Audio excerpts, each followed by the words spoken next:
함께 찬송가 151장 드리겠습니다. 찬송가 151장 만왕의 왕 내 주께서 151장입니다.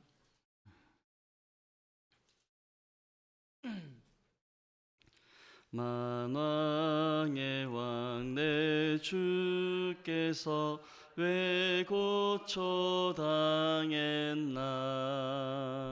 이 벌레 같은 날 위해 주 보혈을 흘렸네.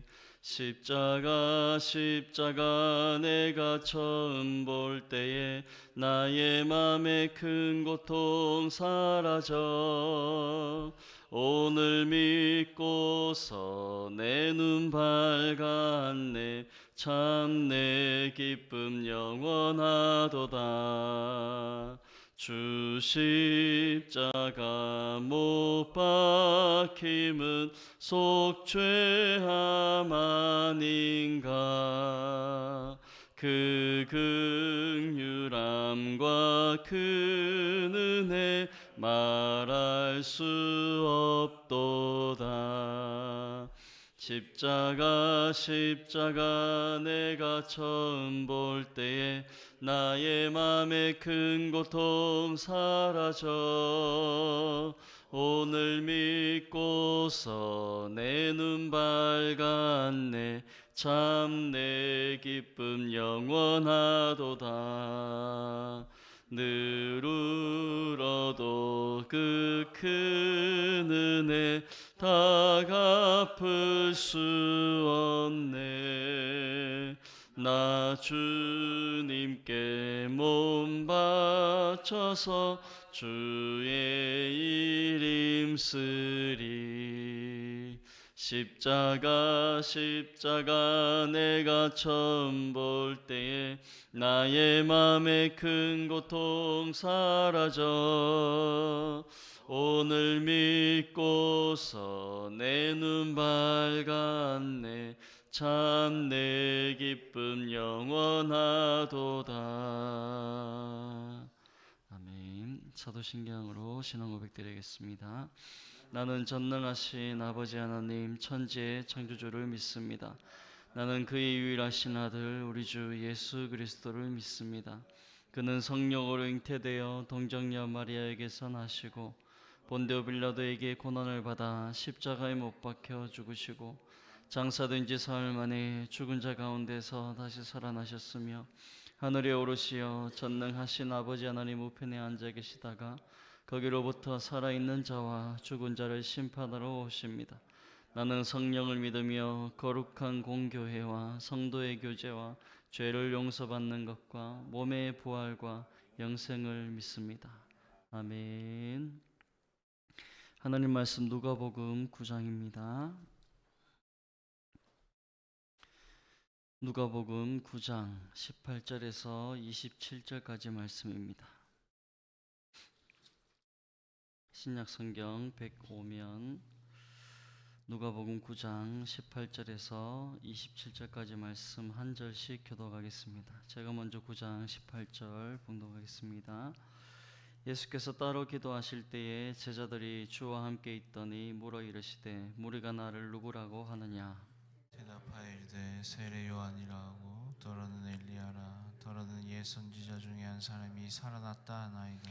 예수께서 이르시되 너희는 나를 누구라 하느냐. 베드로가 대답하여 이르되 하나님의 그리스도 시니이다 하니 경고하사 이 말을 아무에게도 이르지 말라 명하시고 이르시되 인자가 많은 고난을 받고 장로들과 대제사장들과 서기관들에게 버림받아 죽임을 당하고 제3일에 살아나야 하리라 하시고 또 무리에게 이르시되 아무든지 나를 따라오려거든 자기를 부인하고 날마다 제 십자가를 지고 나를 따를 것이니라. 누구든지 제 목숨을 구원하고자 하면 잃을 것이요 누구든지 나를 위하여 제 목숨을 잃으면 구원하리라.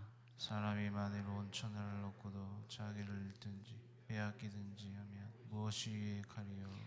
누구든지 나와 내 말을 부끄러워하면 인자도 자기와 아버지와 거룩한 천사들의 영광으로 올 때에 그 사람을 부끄러워하리라. 내가 참으로 너희에게 이르노니 여기 서 있는 사람 중에 죽기 전에 하나님의 나라를 볼 자들도 있느니라. 아멘. 오늘 읽은 본문 18절에서 21절까지는 예수님께서 자신의 정체성에 대해서 묻자 베드로가 하나님의 그리스도이십니다 라는 고백이 나옵니다. 또 22절에서는 이런 베드로의 답변에 대해서 그리스도가 고난을 받고 또 죽임을 당하고 제3일에 부활할 것에 대한 말씀을 하고 또 23절에서 17절까지는 그리스도를 따르는 자들의 삶에 대해서 자기를 부인하고 날마다 자기 십자가를 지고 그리스도를 따를 것에 대한 말씀을 주시는 부분입니다.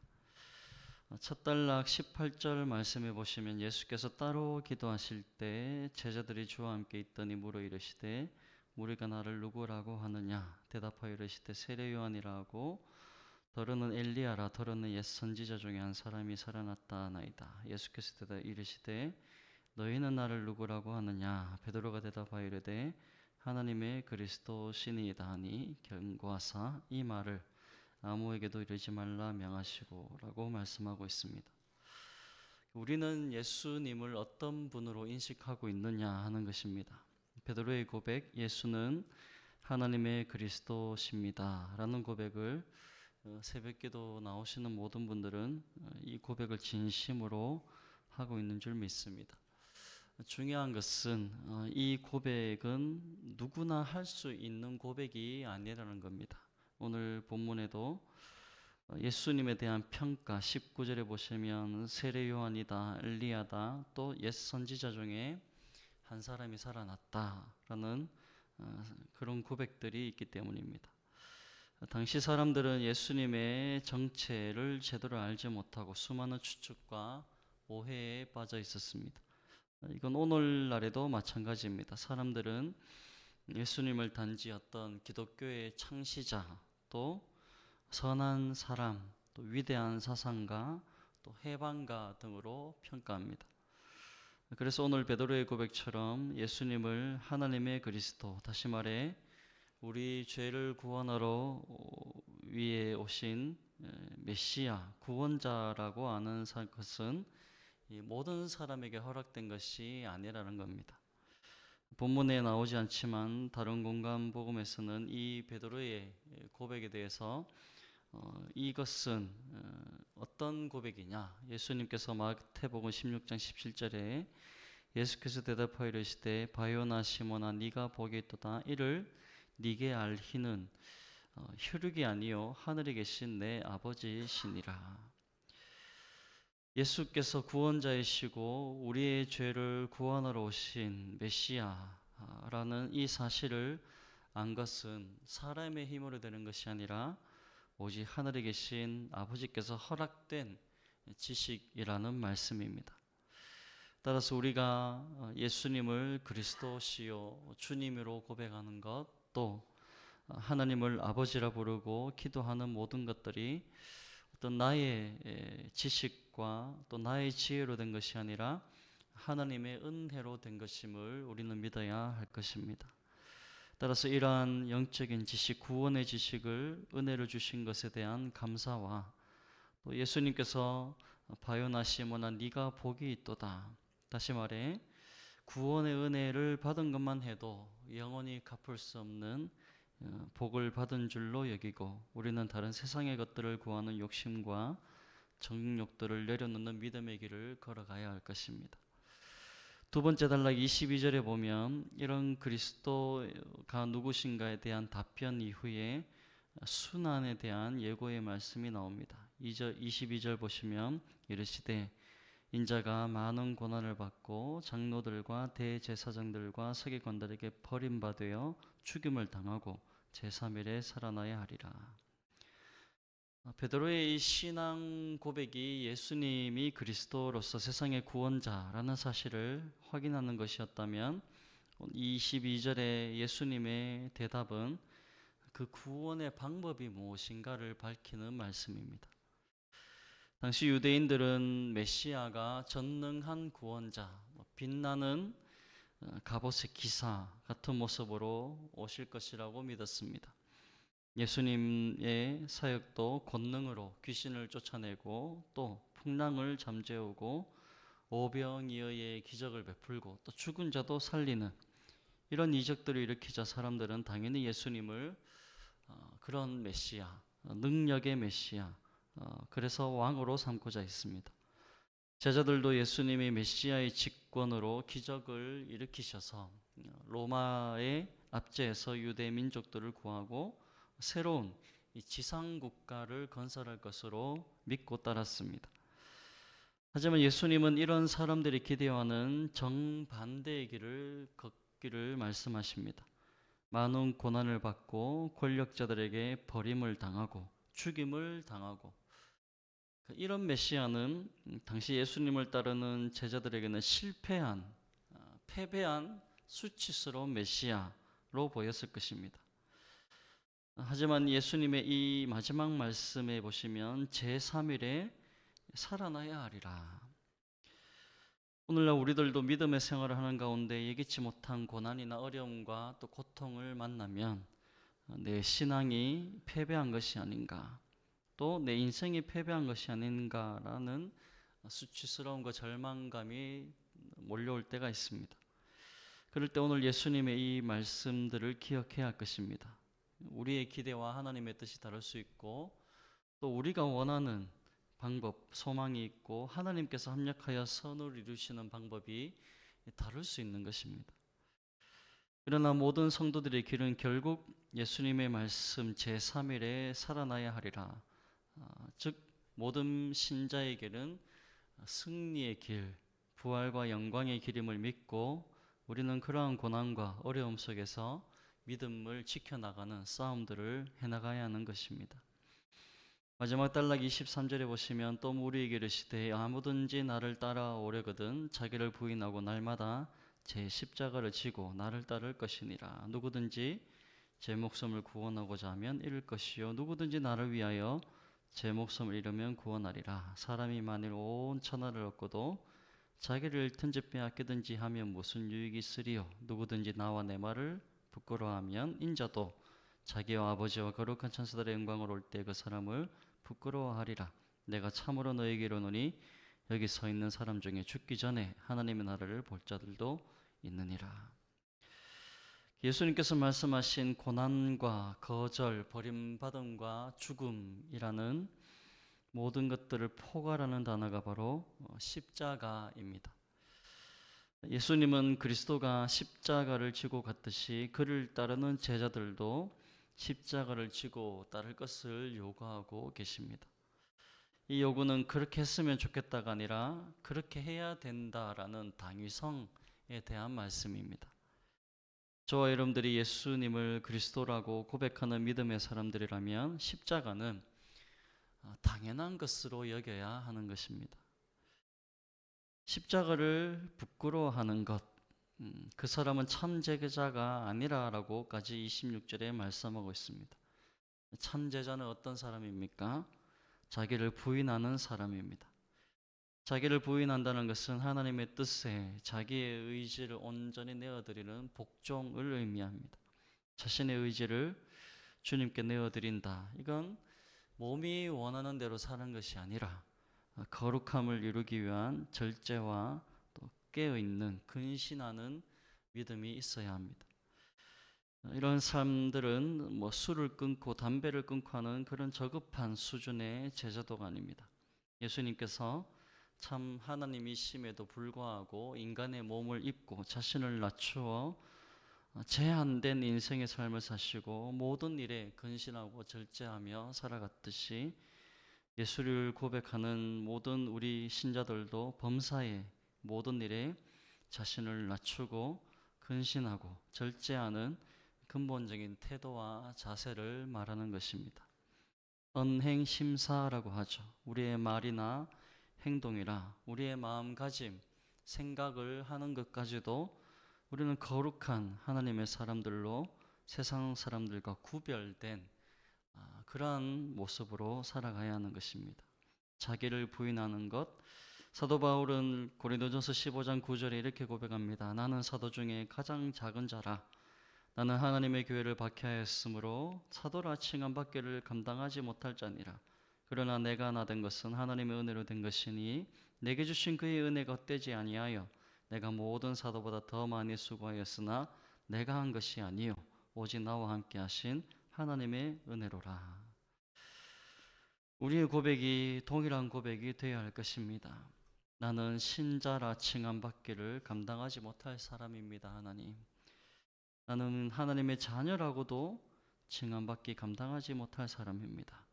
내가 수고를 많이 했지만 그것이 내가 한 것이 아니라 하나님의 은혜로 된 것입니다.